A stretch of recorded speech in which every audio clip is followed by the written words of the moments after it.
Olá, seja bem-vindo a mais um episódio do Bitalk Podcast. O podcast que é baseado em três pilares: comunicação, vendas e empreendedorismo. Se você comunica algo, se você vende algo, se você empreende, seu lugar é aqui.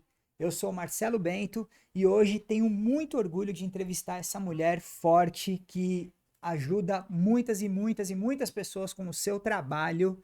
Seja muito bem-vinda, Alessandra Zanqueta. Muito obrigada, Bento, pela oportunidade de estar aqui.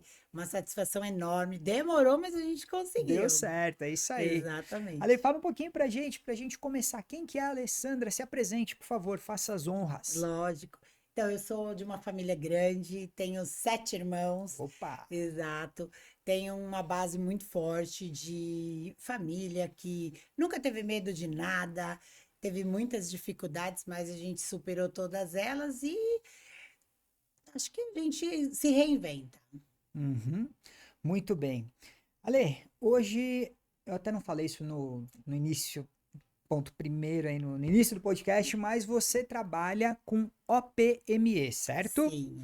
Então, pra gente deixar todo mundo na mesma página, explica pra gente o que que significa essa sigla, OPME. Antes de falar de OPM, eu tenho que dar um passo atrás. OPM, ele está dentro do setor da saúde, mas num nicho de mercado. Tá? Sabe aquela coisa invisível que você nem sabe que existe, mas você tem? Uhum. Então, órtese, prótese, materiais especial é um segmento do mercado de saúde. Ok. E tanto ele está na pública como privada. Uhum. Muitas pessoas não sabem o nome, mas sabe que tem ou conhece alguém que tem. Sim. Ou você já se encontrou no transporte público ou na sua vida pessoal, Uhum. uma pessoa com aqueles aros de ortopedia, Sim, sim. que todo mundo conhece como uma gaiola, e na Exato. verdade é um fixador Ilizarov. Então, o mercado de OPME é invisível pelo ponto de vista que o paciente vai para o centro cirúrgico, faz procedimento, só que não sabe o que está colocando nele. E a gente ouve muita pessoa falar que tem platina, que tem metal, mas não sabe o que exatamente. Uhum. Principalmente os que fazem alta velocidade. Mudou um pouco, porque a gente teve diversos mecanismos de diminuir a velocidade, que são lombadas, cinto de Ah, segurança, sim. o encosto de trás do carro, Uhum. porque não é só é, acidente, mas o grande volume de trauma está ligado ao acidente. Só que o APME também é um stent cardíaco. Ah, também entra. Sim, a Hum. gente tem os materiais implantáveis e não implantáveis, que são os acessórios, mas todos eles estão nesse arcabouço. E na categoria de órtese, a gente tem as órteses ligadas ao ato cirúrgico e a não ligada ao ato cirúrgico. Infelizmente, a gente tem pessoas que no acidente ou por uma patologia perde um membro, uma Sim. perna, um Uhum. braço. Ali a gente tem, dependendo do que é, uma prótese ou uma órtese, mas ela não está ligada no ato cirúrgico. O meu segmento é só ligado ao ato cirúrgico. Ah, Então, entendi. aqueles laboratórios que têm em grandes hospitais para fazer essa parte não está ligada ao meu segmento. É uma Uhum. área fascinante, encantadora. Eu tive a sorte de ser introduzida nesse mercado pela minha irmã Adriane e Hum. depois a gente foi pegando a família. A gente já teve seis pessoas da família e hoje a gente tem quatro que atuam nesse mercado. Inclusive, um deles é meu sócio e duas outras é minha irmã. Muito bem, muito bem.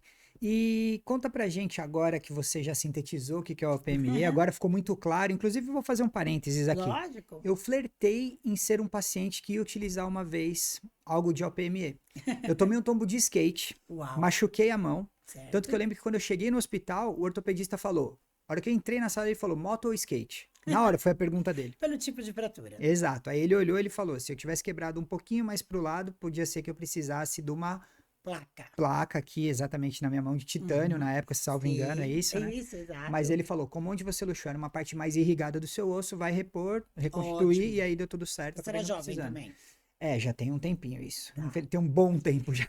Consolidação também tem a ver de fraturas Uhum. com a idade. Quanto mais jovem, Sim. mais fácil. Quanto Uhum. mais velho, a gente tem mais dificuldade de irrigação, de todo um processo. Então, usa-se mais, no caso, material de síntese, que era seu caso, né? Nem Ah, prótese, nem órtese, mas é o segmento de OFME. muito bem, muito bem. Agora sim, Ale, conta um Sim. pouquinho pra gente. Quando você era criança, o que que você queria ser? Qual que era o teu sonho? Eu Tenho 53 anos, eu não consigo lembrar o que eu queria ser, mas eu tinha uma certeza.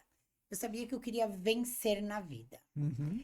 Eu não tinha, acho que, uma coisa idealizada de ser uma profissão, mas eu queria vencer. Por quê? Eu acho que logo em seguida de que eu fui criança, meu pai perdeu um negócio e a gente saiu de uma situação confortável financeiramente para uma situação bem delicada de morar num brejo.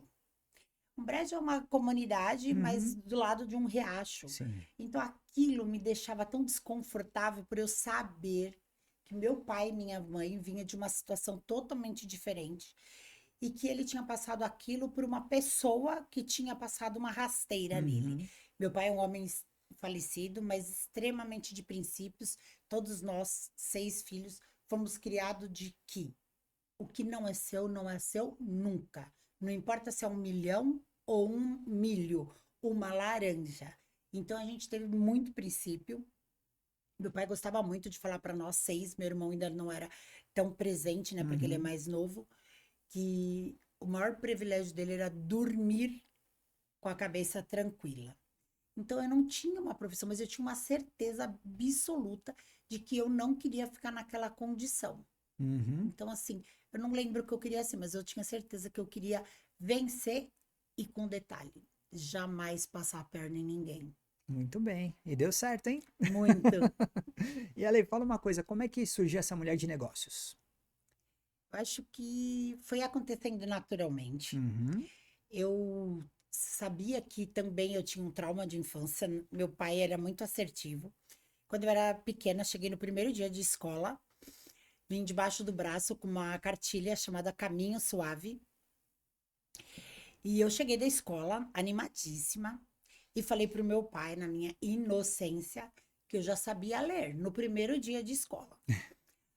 Meu pai, muito assertivo, não aceitava, tipo, exagerar as coisas, me colocou em cima de um giral e pegou a cartilha e abriu e falou: Então você sabe ler?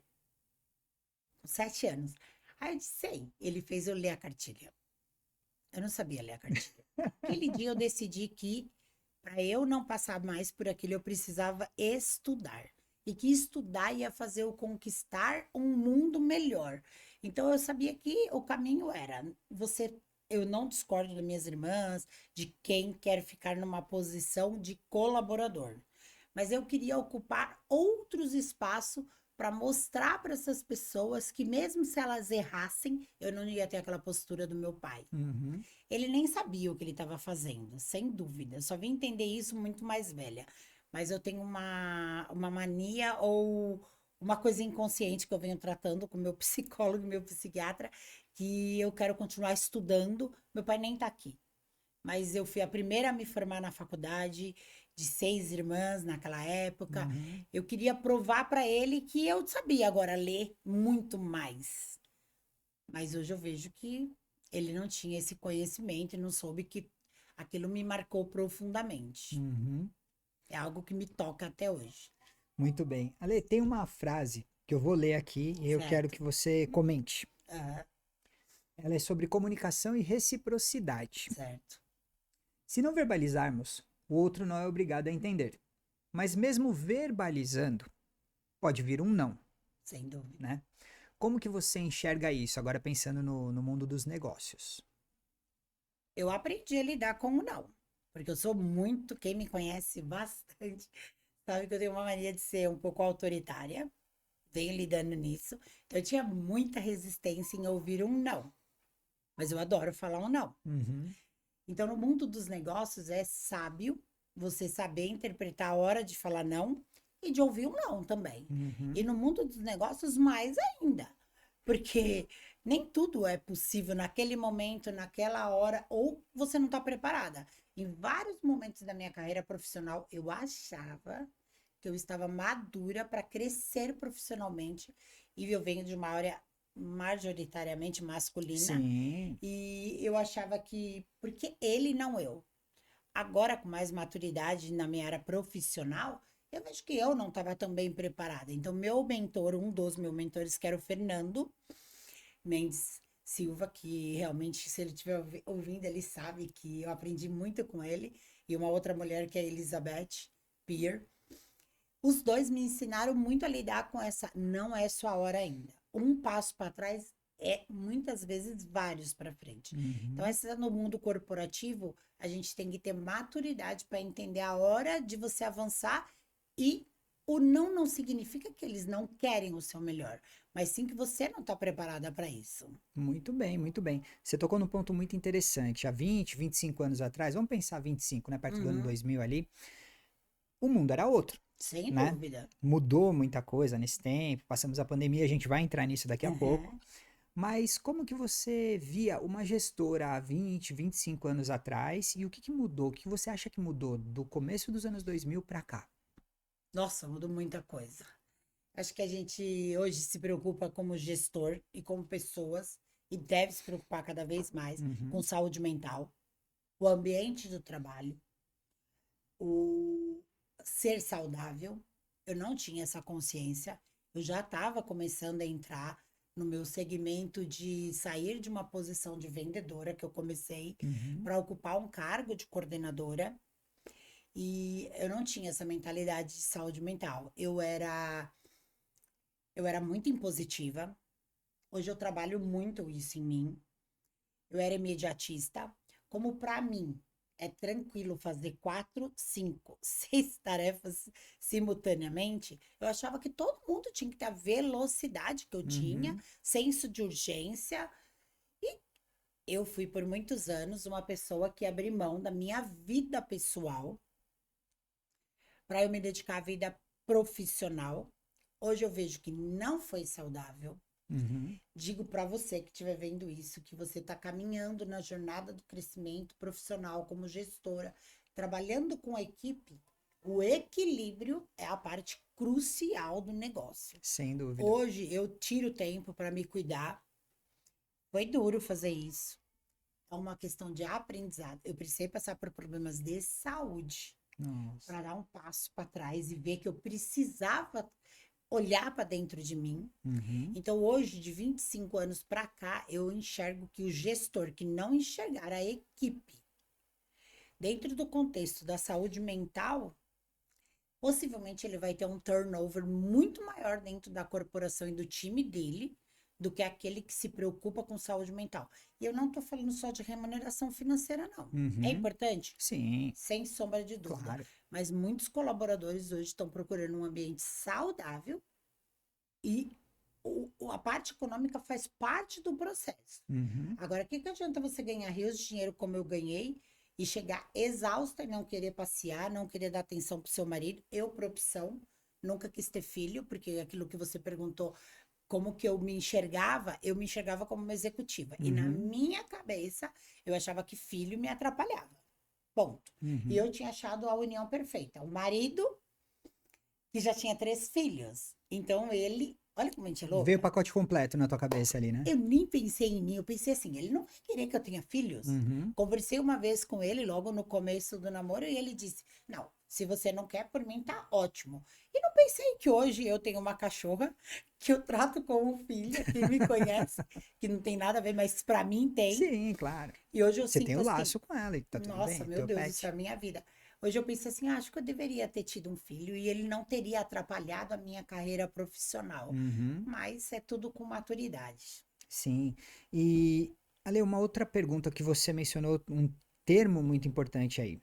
Eu acho que além do turnover, que nem você falou, por vezes um gestor que não tem essa visão que hoje você tem, ele pode não ter o turnover, mas ele não vai ter a performance esperada, o que é até pior, Sem porque aí a dúvida. equipe não vai produzir o máximo porque ela não vai estar equilibrada, vamos colocar assim, né? Exato. Hoje, você como uma gestora, como que você trabalha ou como você trabalhou ao longo desse tempo para ter os resultados super expressivos que você sempre teve, né? Sempre Sim, altíssima sim, alta performance, performance. mas sem turnover ou com o mínimo turnover, o turnover mais baixo possível. Sim. Como que você No viveu isso? segmento de OPME, as pessoas rodam pouco em geral Uhum, quando ela encontra uma empresa que tem um equilíbrio, como se fosse uma orquestra.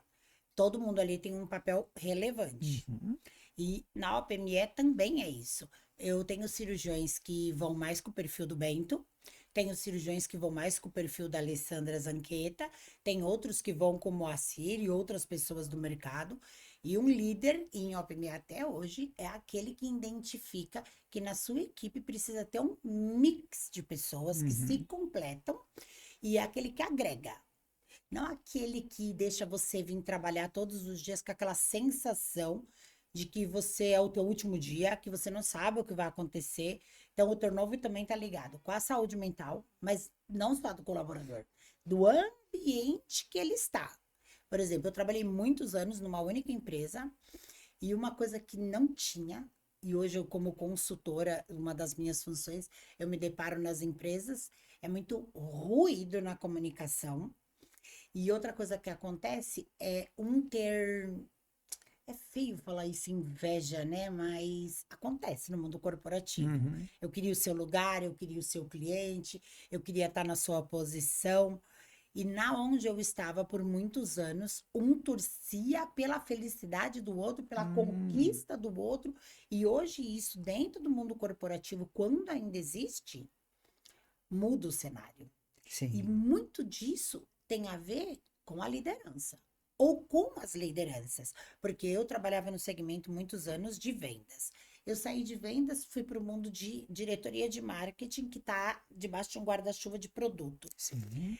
Quem ficou no meu lugar é uma grande amiga, que olha que interessante, Tati, você sabe dessa história, então eu posso falar.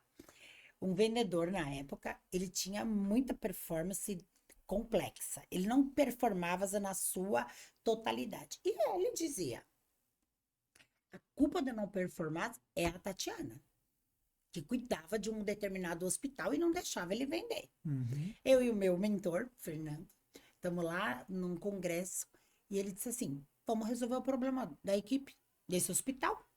Vamos trazer o problema para cá e a gente queima o problema aqui dentro do mundo corporativo. Tô falando coisa de 20 anos atrás. Uhum. Hoje seria inadmissível falar um negócio desse, né? Acho que nem eu, nem ele teríamos esse pensamento mais, Também é. sem dúvida. E nós falamos: vamos apostar nela, vamos trazer ela. O fulano consegue performar nesse lugar e a gente tira ela de lá, porque o OPME, quando você fica um tempo afastado, tua performance cai. Aí a gente trouxe a pessoa. A gente viu que o problema não era ela. Ela era a solução.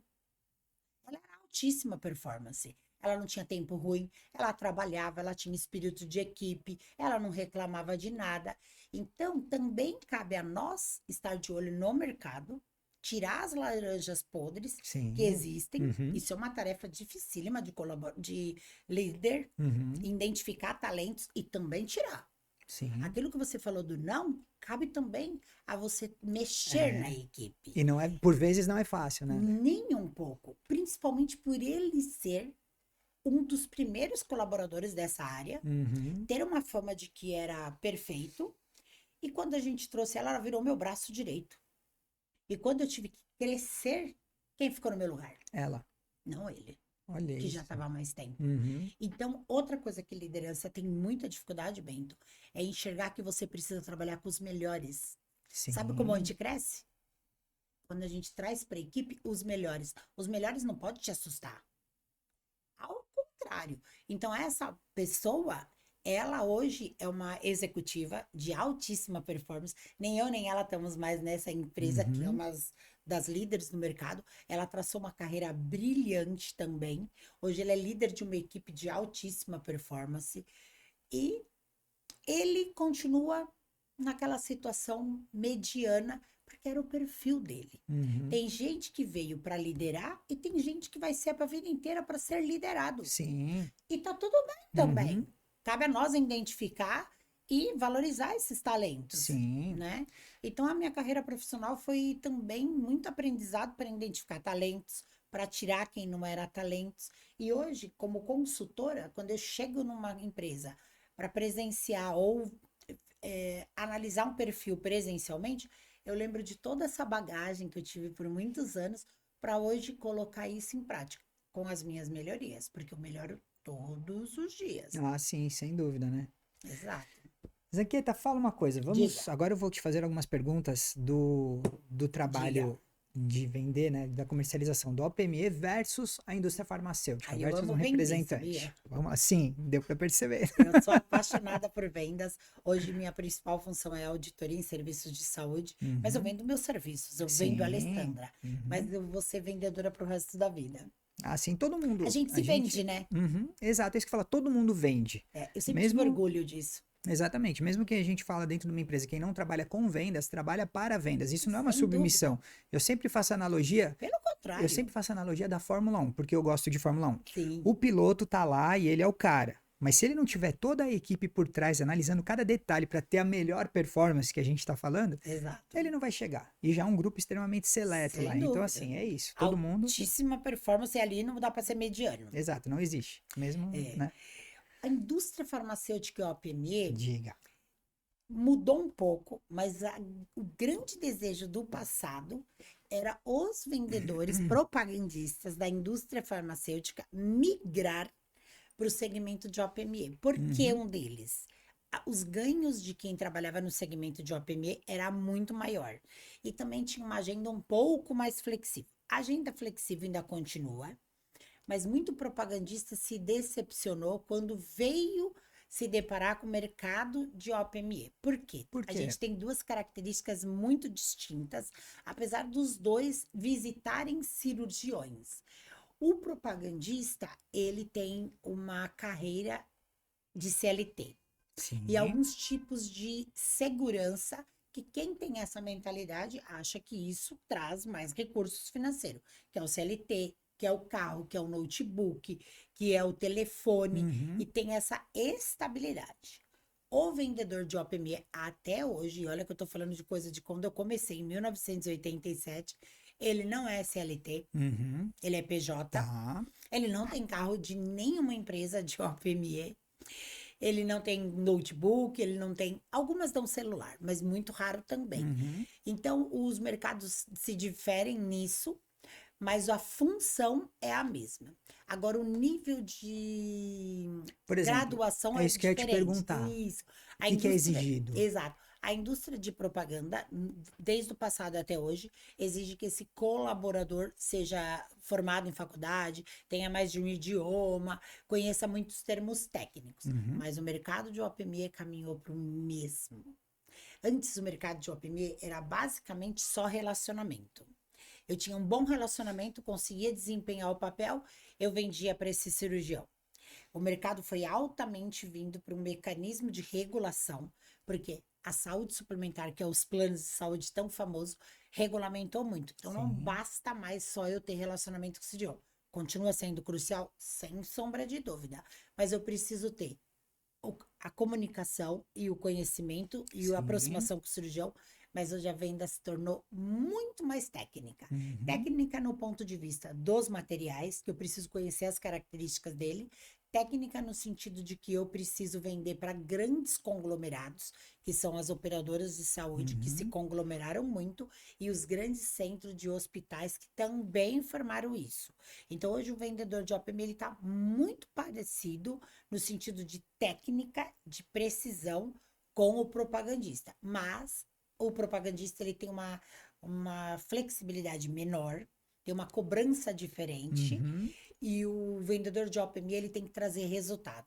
Ele normalmente não precisa entregar relatório, ele não tem um Palm ou um smartphone para ele fazer resumo de reuniões como o Sei. propagandista tem. Uhum. Agora, olha que interessante, a gente tem grandes propagandistas no segmento de OPME Uhum. que vislumbraram a oportunidade hoje são os donos das empresas de OPME. Ah, então teve gente que migrou e conseguiu Muita gente. agregar o conhecimento de uma área pro, vamos, não sei se dá para colocar pro outro lado aqui, é que a gente está falando de duas áreas paralelas, na verdade, né? Todo mundo está do mesmo lado, se você Uhum. parar para É pensar. isso, é por Por isso que é quê? paralelo. Eu que estou numa empresa de consultoria, ou de professora, palestrante, o vendedor de OPME, o propagandista, o médico e quem trabalha numa operadora está do mesmo lado. Sim. Cuidar de vidas. Uhum. Os papéis são diferentes, mas todo Tá. mundo tem o mesmo objetivo. O Uhum. medicamento é para o paciente, a Claro. OPME é para o paciente. Também, O né? cirurgião atende o paciente. Quem Uhum. vende, quem compra, audita. A logística, ela só existe e é um papel crucial e fundamental para cuidar de vidas.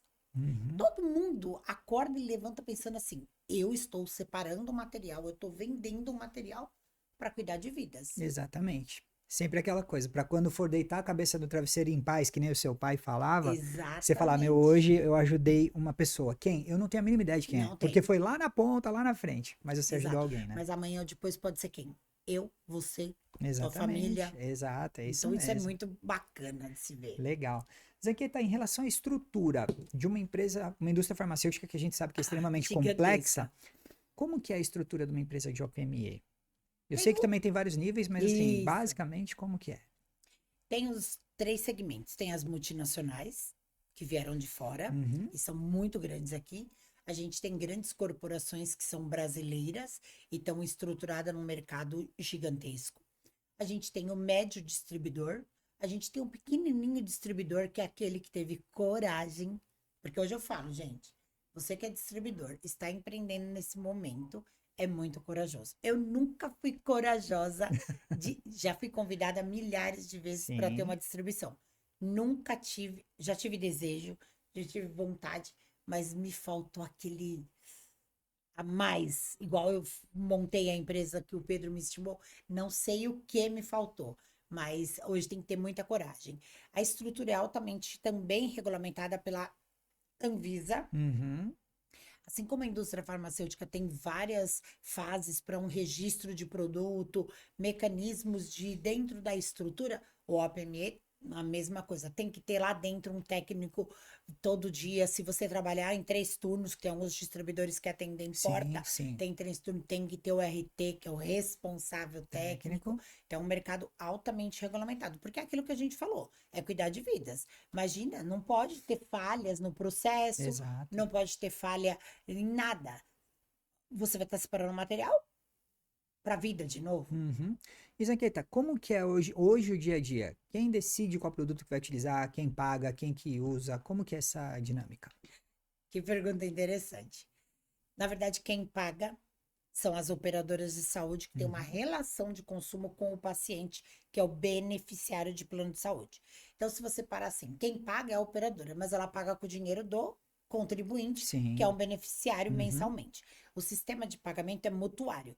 Só o tanto que você ou eu contribui mensalmente para um plano de saúde não sustenta o mercado. uhum. A gente fica um dia num hospital, fica um dia numa UTI, ou precisa de uma prótese, às vezes tudo que você contribuiu na vida não Não paga dá o aquela preço. cirurgia. Uhum, Então, todo mundo contribui para a hora que alguém precisa usar. sim. Então, quem paga? A operadora, com o dinheiro dos contribuintes, que são os beneficiários. Uhum. Quem determina o que vai usar? E essa pergunta é muito interessante. Quem estiver me ouvindo vai lembrar disso. Já foi a caneta do médico que mandava o que queria usar Isso lá atrás. lá atrás. O que, que era a caneta do médico? Eu sou vendedora dessa gestão, Uhum. desta época. A gente visitava o Dr. Bento e falava: Dr. Bento, eu trouxe a melhor prótese internacional, ou até se você trabalhava com uma indústria nacional e ela tem isso, isso, isso. E o Dr. Bento pegava um receituário, escrevia, ia para um hospital, cotava, entregava e estava tudo bem. Uhum. Cada vez mais as operadoras de saúde foram se unindo, foram crescendo, trouxeram gente de mentalidade de mercados internacionais, porque Uhum. a saúde é totalmente diferente de lá e daqui, Sim, sem e dúvida. foram percebendo que, na verdade, o cirurgião tem autonomia pelo Código de Ética Médica, ou odontológico, ou fisioterapeuta, se estiver falando da especialidade dele. Uhum. Mas eles viram que não sustentava isso. Então, a agência reguladora, que é a ANS, criou critérios de como pedir o material, de como aprovar o Ah, material. Quando eu falo que a saúde suplementar é altamente regulamentada, é porque existe uma agência, a autarquia, igual a gente fala assim, a luz está com problema, a gente não tem a Anatel? Na saúde. Anatel a é que é da Enel, perdão, saúde. Energia Enel. Enel. A Ah, Anatel eu sou é velha, né? telefonia. Telefonia, desculpa. Então, a gente tem na saúde suplementar a ANS, Sim. que regula. É uma autarquia, está debaixo do governo, mas ela tem autonomia. Então, hoje tem muita coisa que eles falam que o cirurgião tem autonomia. Na prática, cada vez mais as operadoras e os hospitais estão tentando tirar essa autonomia do cirurgião para usar as suas preferências.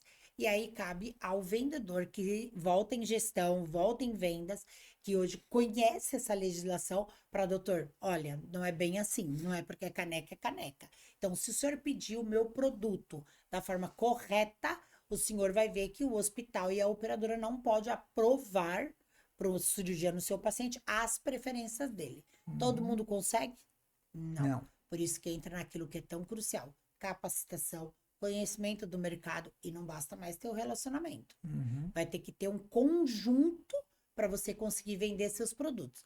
Os vendedores e as empresas de OPME, fabricantes e distribuidores, que não tiverem essa leitura de que o mercado mudou, e quando eu falo assim, mudou, parece que é agora, né?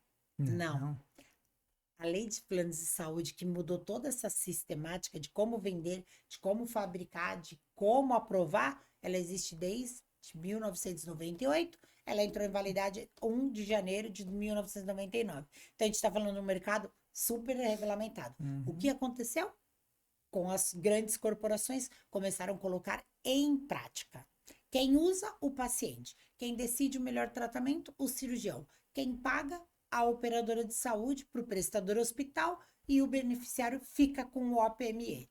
Ele contribui, mas ele não decide. Nem sabe, muitas vezes, o que está sendo colocado nele. Deveria saber. Pela legislação, o cirurgião vai conversar: oi, Bento, tudo bom? Vamos colocar uma placa? Você sabia que era de titânio, mas não necessariamente. Existe também placa de ortopedia que é em aço cirúrgico. Sim. Mas, em geral, fala, é de titânio. Mas pelo certo na legislação você teria que saber quantos furos, quantos parafusos, tudo mais. Mas o paciente vai entender isso? Não, ele quer sair dali curado. Ele quer sair dali com aquele estente que funciona e o coração dele volta a bater. Exato, é. Você acha que alguém está preocupado se é um estente farmacológico, não farmacológico, se é isso ou aquilo? Não. E doutor também, pelo plano de saúde que ele ganha, se ele for explicar tudo que tem de OPMI para cada paciente, ele não vai nem consultar, fazer a anamnese, o paciente vai ficar só descrevendo a Vai OPMI. ficar dando uma aula para ele por um dia inteiro lá, né? Exatamente. Então é muito complexo esse mercado. Muito Mas bem. prevê tudo que vai acontecer. Isso é importante, né? Isso, exato. Muito bem, Zaqueta, agora vamos entrar um pouquinho na história da Zemed. Como bacana. nasceu a Zemed? Em 2013, eu tava, não sei se a palavra é cansada, mas acho que eu tava num momento de exaustão. Hoje fala burnout, né? Em 2013 acho que não tinha isso. Eu tava num momento de, tipo assim, meu Deus, já fiz tudo. Sabe aquela história de que você tem que viajar para um lugar, ler um livro, fazer isso? Em 2013 eu cheguei àquela conclusão que eu tava feliz, eu tinha meu apartamento, eu sou casada com um homem bem-sucedido, mas eu tinha feito em 2008 uma conversa com ele. Eu disse, aquela mulher que é à frente do seu tempo. Eu gosto que ele paga as coisas, tá lá, ó, pode continuar. Mas eu tinha aquela desejo, vontade de conquistar minhas coisas. Então, em 2008, que eu tava no auge profissional, ganhando muito bem, eu falei para ele, eu quero comprar um apartamento pra gente se mudar para este apartamento. Ele falou, mas amor, pra que isso? Eu falei, não sei, acho que era aquela coisa de se provar. Enfim, já melhorei isso na psicóloga. Aí eu comprei um apartamento em 2013, tava perto de entregar, e eu falei, meu Deus, eu tenho casa, eu tenho um marido, eu tenho uma família, eu tenho tudo, e eu não tenho tempo pra mim.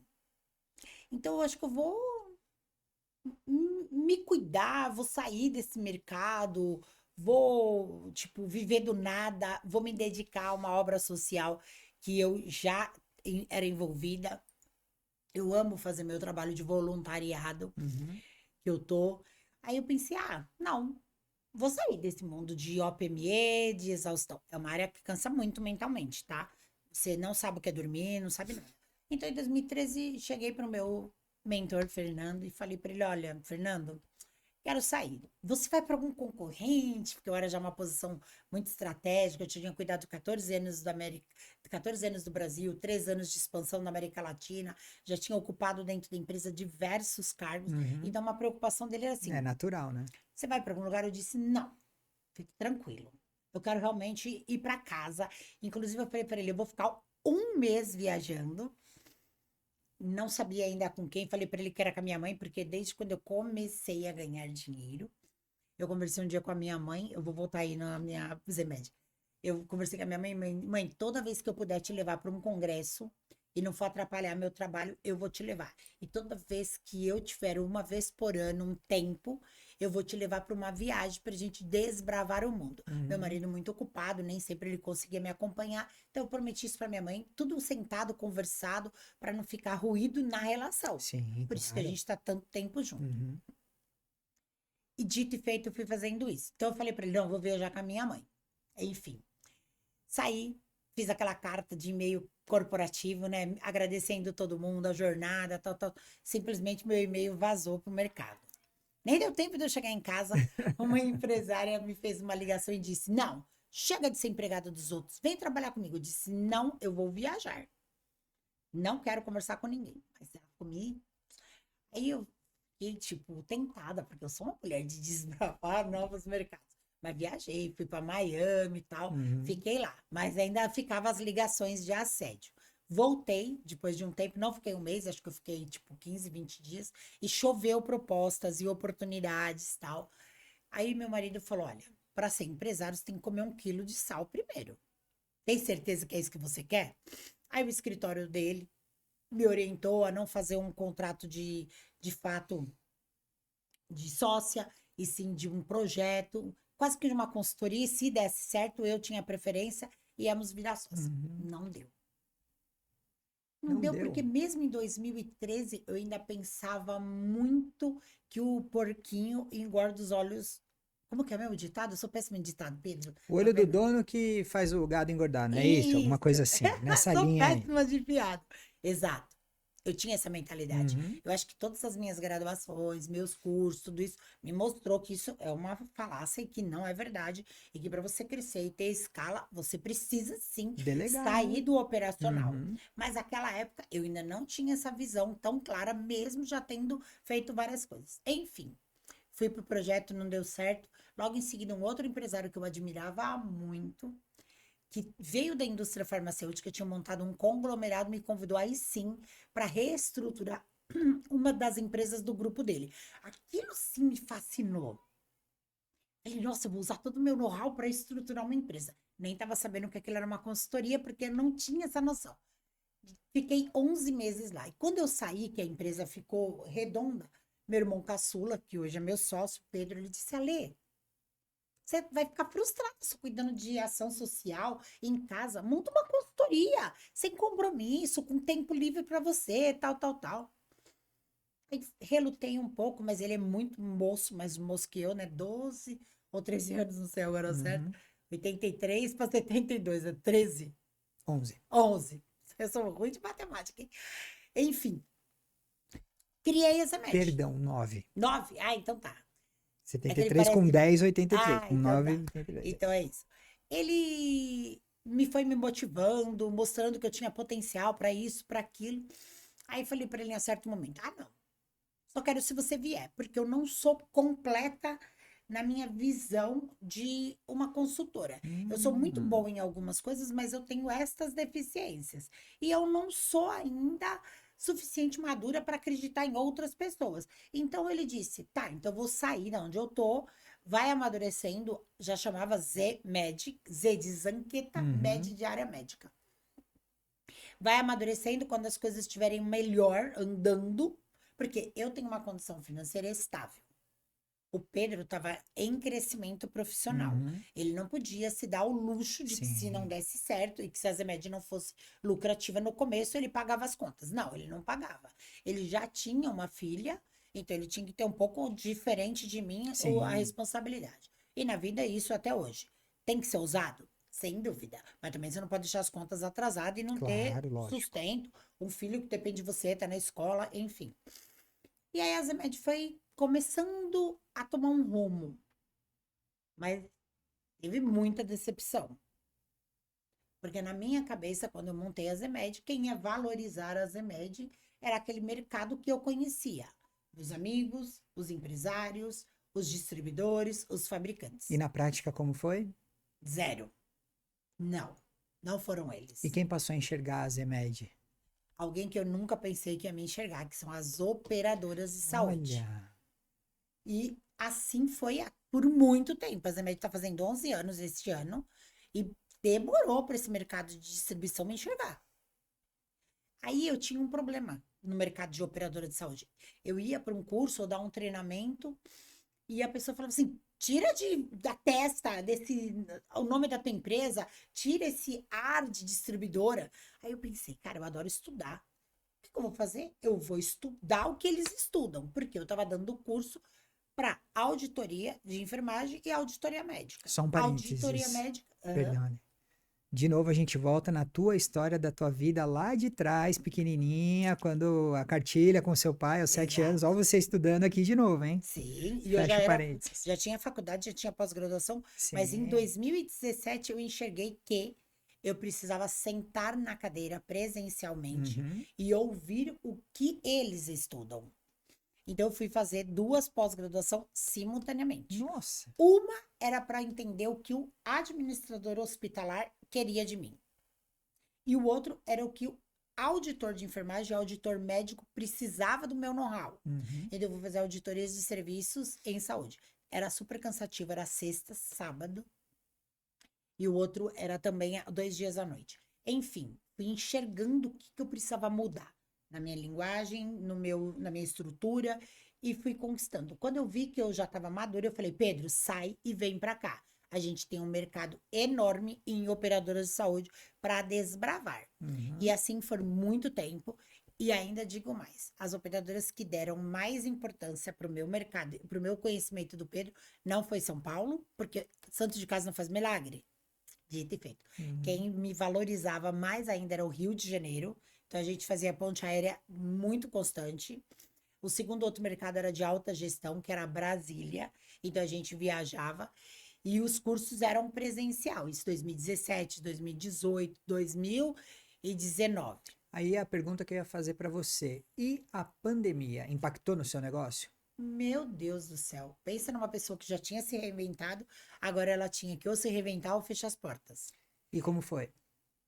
Extremamente desafiador. O Pedro, que é o meu irmão, falou para mim: nós vamos fazer aula online. Eu disse: não, porque eu falo com a mão, eu falo gesticulando, eu falo isso, eu falo aquilo, não gosto de online. Não gosto de me ver no vídeo, não gosto da minha voz, isso, aquilo, outro. Ele disse: imagina, ou faz isso ou fecha. A Zemed, você pediu para mim sair de lá onde eu tava.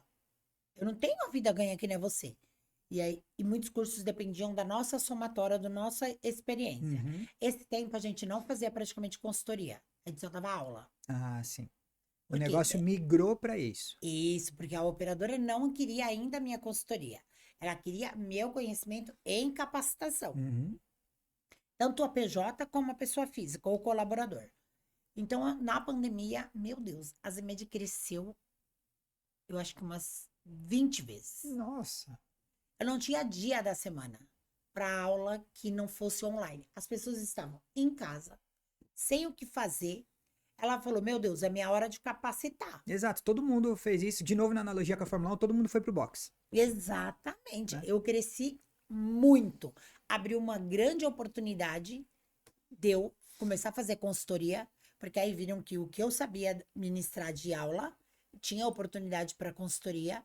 Terminou a pandemia, a gente já estava num estabelecimento comercial, né? E teve que sair, porque a gente achou que era sazonal a pandemia, então a gente voltou cada um para sua casa, Uhum. porque não fazia sentido ficar no Sim, escritório, o sim. escritório fechado, tudo fechado.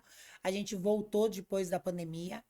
E aí a Zemed começou a ter valor, não sei se a palavra é valor, ou enxergar que ela podia contribuir para o mercado como um todo e não só para a operadora de saúde. Aí a gente Uhum. começou a agregar hospitais, que é um outro nicho de mercado em compras. Então a gente cresceu bastante nesse mercado de compras. E aos poucos a indústria, que é quem fabrica ou quem importa, começou a falar assim: quando eu vou numa operadora visitar ou quando eu vou num lugar, a pessoa já fala da Zemed. Peraí, a Zemed é a Alessandra Zanqueta que eu conhecia. Aí começou a Sim. procurar esse segmento para eu trazer esse conhecimento para quando eles fossem fazer as visitas ou tentar comercializar esse produto, eles terem essa approach da área regulatória. E agora, mais recente, acho que uns 2 anos, o distribuidor, que sempre foi o meu coração, ele começou a enxergar, acho que 3 anos, o colaborador do distribuidor. Uhum. pessoa física, ele via que precisava de se capacitar. O distribuidor, pessoa jurídica, demorou um pouco mais para começar a perceber, eu preciso do treinamento da Alessandra, eu preciso dessa capacitação, eu preciso disso, preciso daquilo. Hoje a gente tem um grande volume de negócios, eu acho que igual não, a operadora ainda continua sendo o meu primeiro cliente para Sim. treinamento. Uhum. Até Ainda porque eu maior volume, construí. né? Isso. Não de consultoria mais. Consultoria se tornou o distribuidor e o cirurgião. Uhum. Mas O de cirurgião capacitação. de capacitação, de consultoria também. O cirurgião, ele sabia quem eu era, não de todas as especialidades, mas das especialidades que eu cuidava. E hoje a gente não tem mais uma especialidade. O Pedro e a Alessandra eram 5 grandes especialidades. Especialidades é o quê? Ah, então a Zanqueta e a Zemed fala de ortopedia, neurocirurgia, coluna, bucomaxilo, otorrino, buco, otorrino, ortopedia, subespecialidades.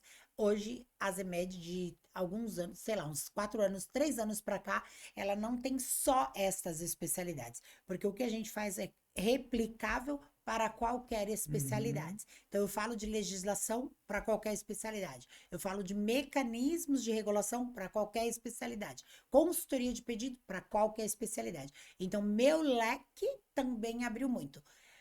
Você acha que eu fiquei só nessas 2 pós-graduação e fora as que eu já tinha? Não.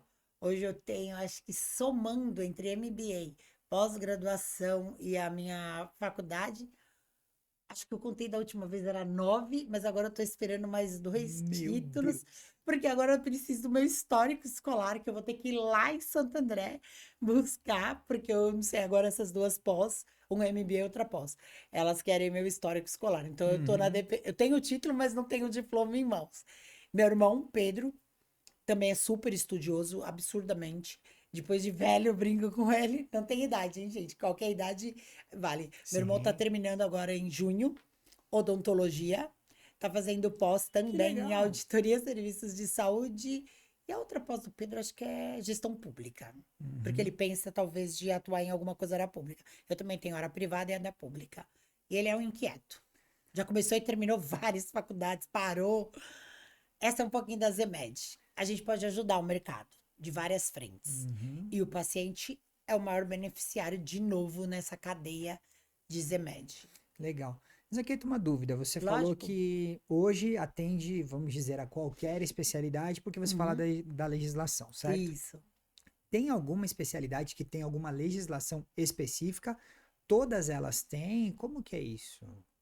Eu não atuo na área de MatMed, que é medicamentos. Uhum. Então, sim, eu sei que o meu know-how e minha expertise de ter ido para o campo, centro cirúrgico, de estar no dia a dia, faz muita diferença. Sim. Então, dentro de. O OPME não estaria MatMed, mas de especialidade, todas eu cuido. Agora, se você falar assim, Alessandro, você presta uma consultoria, você presta um treinamento para medicamentos, eu diria só a parte regulatória, porque a ANS é a mesma, Sim. mas eu não entraria na especificidade de Que medicamento. aí sim, provavelmente vai ter uma lei que rege para Sim. um, para outro, aí, né? Ela tem, por exemplo, a gente tem na ANS DUT, então eu teria diretrizes de utilização para a área clínica. Eu Uhum. também não entro em laboratório, porque aí sim é um mundo, gente. Sim. Quando a gente fala na área da saúde, eu tenho um nicho que é o PME, eu tenho um nicho de laboratório, eu tenho um nicho de análises clínicas, eu tenho um nicho de medicamentos. Então, assim, eu acho que quando a gente quer se propor a entregar o melhor, a gente tem que saber aquilo que a gente vive. Uhum. Eu e o Pedro quer crescer, a gente está crescendo com o IA, Ah, mas a boa. gente não contratou professores para agregar outras especialidades. Se você falar, Alessandra, você dá um treinamento de produtos de todas as especialidades do mercado? Não. Alessandra, você dá treinamento, capacitação e consultoria na área regulatória de pedidos de qualquer especialidade de OPME? Sim. Produtos eu faço e o Pedro, as áreas que a gente tem, a otorrino também, que a Uhum. gente já teve atuação. Que atuação é essa? Além das formações acadêmicas, tanto eu quanto o Pedro somos também temos um curso técnico, que é o instrumentador cirúrgico. Ah, sim. É alguém também meio invisível no segmento, Mas que mas todo mundo usa, muito crucial, bom. crucial e necessário. Eu nunca exerci, por opção. O Uhum. Pedro até foi um período da vida dele, mas eu sempre fui intrinsecamente uma instrumentadora cirúrgica. Quando eu comecei lá atrás, eu já segurava a perna de um paciente de quadril, me escovava e era uma instrumentadora informal. Uhum. A área foi se tornando regulatória e os hospitais exigindo que você tivesse uma formação de um curso profissionalizante. Então, eu busquei a instrumentação mais para ter o título e ter algumas medidas de segurança do que de fato exercer. Mas Uhum. isso me ajudou muito. Estar em campo é totalmente diferente. É a mesma coisa de você falar, eu vou virar piloto de Fórmula 1 só de assistir na televisão. Não dá, né? Tem que ir pra pista. Uhum. Então, é essa a grande diferença de quando você vai pro centro cirúrgico. Eu ainda sou de uma outra geração, assim como minhas irmãs, que a gente entregava material, que a gente ia na central de material e esterilização e lavava o material. Eu sou de uma época que eu carreguei o material. Hoje não pode mais. Hoje você tem que ter carro próprio. Você pergunta aquela hora quais são as grandes diferenças. Ah, é. Tem a entrega do material que é tão crucial. Aquela época lá atrás, que era não regulamentada, o vendedor entregava, retirava e tudo bem. Hoje sim, a logística é separada e não pode exercer. O vendedor vende, não pode nem andar no carro os Uhum. materiais. É proibido pela legislação da Anvisa. Se for pego, é multa certeira e Uhum. tem muito problema. Sim. Até quem transporta o carro tem empresas de logística especializada, ou a empresa tem a sua interna, mas tem tudo um parâmetro. Uma moto pode levar uma emergência? Não, ela tem que ser uma moto específica para levar e Ah, retirar tá. os materiais de OPMB. É uma área muito rígida, muito rigorosa e assim, só quem vive sabe. Eu sou apaixonada. Eu fui mordida pelo bichinho da É isso que OPME eu e ia não falar. penso de sair. Achei que eu ia sair. Mas aqui está e continua firme e forte, Pode, muito bem, né? sim, sem dúvida. Zaqueta, a gente tem muita coisa para falar, mas a Ai, que gente delícia, está se adoro. aproximando do final, então a gente já vai ter que marcar um outro episódio. A gente Vai ser um conversa daqui a prazer. pouquinho Tem sobre tantos essa temas data. legais pra gente falar. É isso que eu ia falar. A gente vai ter muita coisa para fazer junto. Mas Exato. agora eu quero pedir para você, que nem você falou, a Z-Med, Z de Zanqueta, né? Isso. E o B-Talk, o B, ele pode ser de várias coisas, também de Bento, né? Mas Exato. agora eu não vou falar do Bento, eu vou pedir um lado B seu. Nós, na nossa idade, a gente lembra que tínhamos os discos de vinil. E o lado B dos discos, em geral, eram de músicas muito boas, mas que não tocavam nas rádios. Então eram coisas Verdade. legais que nem todo mundo conhecia. Verdade. E você tem algum hobby, alguma coisa, ou que você fez, que você faz, ou que você tem vontade de fazer, alguma coisa ali que você gostaria de dividir com a gente? Tenho. E esse é um assunto marcante. Hum. Eu tenho poucos hobbies. E eu conversando com o meu marido, eu falei assim um dia, né? Quais são meus hobbies, amor? Ele falou, Ale, eu acho que você sempre cuidou tanto das pessoas no trabalho, em casa. Quando meu pai foi embora, eu acabei assumindo algumas coisas. Hoje eu ajudo e eles também me ajudam, porque é uma troca. Uhum. Que eu tenho poucos hobbies, mas uma coisa que eu gosto de fazer desde muito nova é ler livro. Uhum. E quando eu era uma pessoa sem recurso financeiro, aquele livro, ele me transportava para onde eu queria estar e eu jamais imaginei que eu ia chegar a tantos lugares. Então, ler é um dos meus hobbies. Eu sou uma pessoa hiperativa, mas quando eu entro naquela porta da minha casa, eu sou uma pessoa que gosto de paz, de tranquilidade. Eu acho que também eu não tive filho porque eu fui uma pessoa que eu pensava assim, meu Deus do céu, a hora que eu cheguei em casa e querer descansar, vai vir o filho me pedir as coisas. Então eu sempre pensava muito isso. Então eu gosto do meu momento de leitura. Eu tenho vários livros que eu sou apaixonada, mas um me marcou muito, que acho que foi duas coisas que é meu hobby, viajar e ler. Então assim, eu tive um livro do Sidney Sheldon há muito tempo atrás, que falou do Louvre, e eu pensava assim, meu Deus do céu, como que será que é esse Louvre? Então eu queria ir pro Louvre e eu não fui uma vez, eu já fui várias. Fui a trabalho, fui a passeio, levei minha mãe duas vezes. Que legal. Meu marido já foi a passeio comigo, já foi a trabalho. E um que foi muito marcante, porque eu era muito menina, é um livro que chama A Insustentável Leveza do Ser, de Milan Kundera. Esse autor especificamente, ele descreve, porque o livro te transporta para os lugares, né? Sim. E esse livro ele vai te contando a rua estreita, a rua de paralelepípedo, a rua com a escurinha e tal. E esse livro passa em Praga. E um dia eu pensei assim, quando eu era bem menina, meu Deus, será que eu vou ter oportunidade de conhecer esses mundos, desbravar? Eu tô aqui nesse lugar que eu tinha saído do brejo, mas ainda continuava numa condição que eu tive que exercer vários papéis. Eu perdi o meu emprego oficial, que eu ainda nem estava em OPME, que eu estava pagando na faculdade, e eu me vi diante daquilo. Meu pai não tinha recurso, ninguém tinha recurso. E por isso que eu disse, eu venho de uma família que não tem tempo ruim. Então eu fui trabalhar de freelance em posto de gasolina, eu fui trabalhar de faxineira, porque era o que eu tinha de recurso para pagar. E eu estava Uhum. lendo esse livro bem nessa época. Aí quando eu li, eu falei, meu Deus, um dia eu vou para Praga. Se tem uma viagem que eu fiz mais emocionante em toda a minha vida, foi quando eu coloquei meus pés em Praga e eu vi aquele relógio e eu vi cada momento. Eu fui com meu marido nessa viagem e eu senti uma presença do livro, daquela Uhum. menininha que hoje, se eu pudesse, 16, 17, 18 anos, se eu pudesse, 18 eu tinha, se eu pudesse voltar no tempo e falar alguma coisa, eu falaria, Ale, não desista. E se eu estiver falando para você que tá aí, pensando que você tá numa condição, você não vai sair dessa coisa, eu diria, não desista. Outra coisa que eu amo fazer é ler a Bíblia. Uhum. Eu gosto de igreja, sou cristã, mas eu não gosto de profecia, não gosto de profetada, não gosto de nada dessas coisas. Mas acredito em Deus pra caramba. E a hora que eu tô precisando dos meus momentos, eu falo assim: ah, vou ouvir Deus. E pra mim, Deus, ele tá na palavra. Uhum. É muito questionável a Bíblia. Se você for estudar mesmo a Bíblia a fundo, você não consegue entender ela. Então, melhor não questionar, ler, se reconfortar. Faço terapia, faço psiquiatra, tudo isso me ajuda. Mas Sim, a palavra da Bíblia me ajuda muito. E adoro, o passatempo dos últimos tempos é me dedicar à minha obra social. Que muito eu cuido, sou bem. diretora, eu frequento essa mesma obra social há 11 anos. Comecei como voluntária, há 8, a minha presidente, que é a Nádia Bach, ela me deu a oportunidade de ser voluntária, então eu sou diretora voluntária e é uma obra muito séria e isso é um dos meus passatempos. Meu lado B, eu acho que é tão bonito quanto o meu lado A. Sim, muito legal, muito legal. E agora você falou algumas coisas daquela jovem, eu vou querer lembrar aquele tempo que a gente era criança, na época da escola, Zanqueta. Eita, E eu vou pedir, assim como no final de ano a gente pedia para os nossos amigos olha, assinarem, verdade. essa camiseta ela é exclusiva dos entrevistados do Bitalk e eu quero uma assinatura sua, um autógrafo seu, por Ai, que gentileza, querida. legal. Você sabe que eu tinha morri de vontade de quebrar o pé?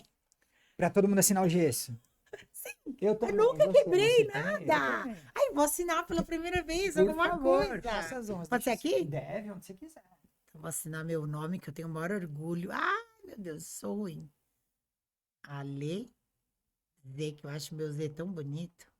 Ó, É meu Z do meu pai. boa. Espero que a gente tenha várias assinaturas. Z de Zanqueta. Muita gente me conhece no mercado muito mais do que a Ale Zanqueta. Muito bem, Porque muito muitos bem. anos eu ocupei papel de liderança e falava Zanqueta, Ah, para normal, diferenciar né? da família dela, né? Sim, sim. Zanqueta, e pra gente fechar, eu sei que você já mencionou, mas agora eu vou formalmente perguntar. Uhum. Que conselho você daria que ela.